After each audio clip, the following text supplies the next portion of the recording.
बात अगर हम करें आज के दूसरे क्वेश्चन की, तो आज का हमारा दूसरा क्वेश्चन है if I n is equal to 0 to π/4 10 की पावर n x dx। ये हमें जो वैल्यू दे रखी है वो आई एन की वैल्यू दे रखी है। आई एन की वैल्यू क्या दे रखी है? 0 से π/4 10 की पावर n x। तो then prove that in plus in plus 2 is equal to 1/n+1 बोल रखा है। हमें वैल्यू के नाम पर in की वैल्यू दी गई है और प्रूफ करने के लिए बोला जा रहा है in plus in+2 is equal to 1/n+1। बहुत ही बेसिक सा क्वेश्चन है, देखने में बड़े थोड़ा सा अजीब दिख रहा हो, लेकिन सॉल्व करते समय बहुत ही आसान है। ये है क्या जो हमें प्रूफ करना है, इसमें दो क्वांटिटीज यूज हुई हैं, आई एन और in+2, और गिवन के नाम पर हमें आई एन की वैल्यू गिवन है। तो सबसे पहले सॉल्यूशन में हमने अपने आई एन की वैल्यू को लिखा। अब इस आई एन की वैल्यू को ध्यान में रखते हुए हमने in+2 की वैल्यू निकाली।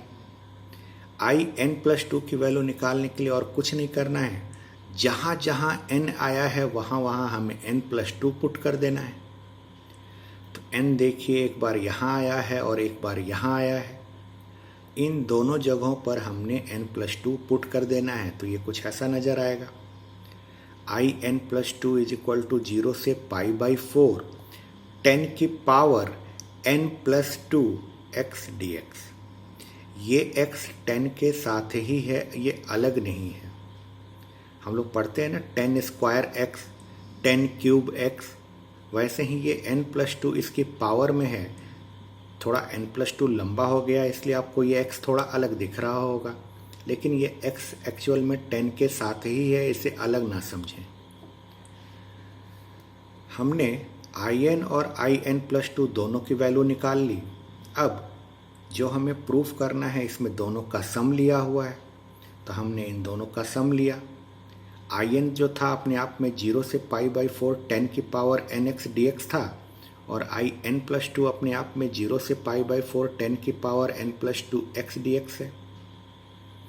दोनों की लिमिट को ध्यान से देखिए, दोनों का लिमिट सेम है। ज़रा सोचिए, दोनों की लिमिट अगर सेम है तो दोनों को तो ऐसे सिंगल लिमिट में चेंज करके इस तरह से लिखा जा सकता है। कल के डेट में हमने इसके पहले जो पढ़ा था वो इसका रिवर्स प्रोसेस पढ़ा था। रिवर्स प्रोसेस क्या पढ़ा था? अगर हमें कहीं ऐसा दिया हुआ रहता था तो इसको हम इस तरह से चेंज करके लिखते थे। आज उसी को उल्टा कर रहे हैं। इस तरह से अगर अलग अलग दिया हुआ है तो उसे हम एक साथ इस तरह से लिख सकते हैं। इसके बाद ये जो पावर n+2 है, इस पावर को हमने सेपरेट कर दिया। सेपरेट कैसे कर दिया? 10 की पावर nx इंटू 10² x। सोचिए, बेस अगर सेम होता है तो पावर अपने आप में ऐड हो जाता है। बेस अगर सेम हो तो पावर अपने आप में ऐड हो जाता है। 0 से π/4 10 की पावर nx प्लस 10 की power nx into 10² x dx हो गया। ये इन दोनों में से 10 की पावर nx को हम कॉमन ले सकते हैं। इन दोनों जगहों से 10 की पावर nx को अगर मैंने कॉमन निकाल लिया तो ब्रैकेट में क्या बचेगा? इसकी जगह पर तो 1 आ जाएगा, और यहाँ से 10 की पावर nx बाहर निकल गया तो यहाँ पर केवल 10² x बचेगा। अब ये 1 + 10² x अपने आप में और कुछ नहीं, sec² x बन जाएगा। बाकी जो था हमारा वैसे का वैसे चला आ रहा है, बाकी में कहीं कोई चेंज नहीं हुआ है। अब इसके बाद 10x को हम t लेट कर लेते हैं। 10x को t लेट करने के बाद जब इसे डिफ्रेंशिएट करेंगे तो sec² x हो जाएगा। 10x का डिफ्रेंशिएशन, t का डिफ्रेंशिएशन dt/dx।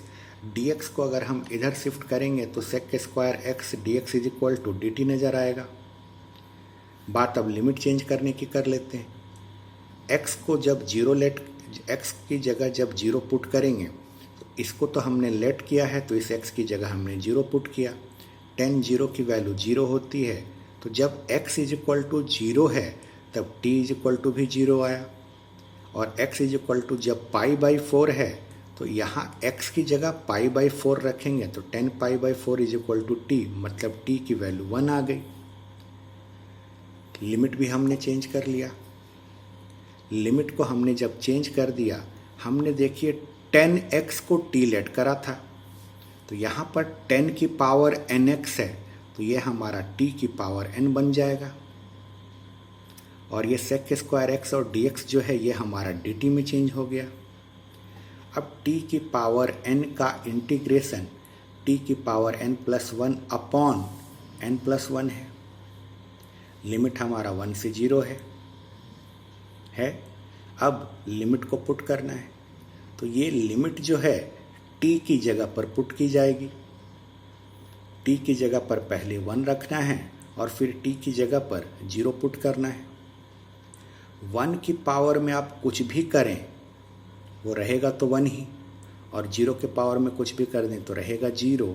0 अपॉन एनीथिंग वापस ये 0 बन गया। यानी फाइनली हमारा आंसर जो आएगा 1 अपॉन n+1 आएगा। इधर LHS में हमारा क्या चल रहा था, in+i n+2 चल रहा था। यही देखिए हमें प्रूफ भी करना था।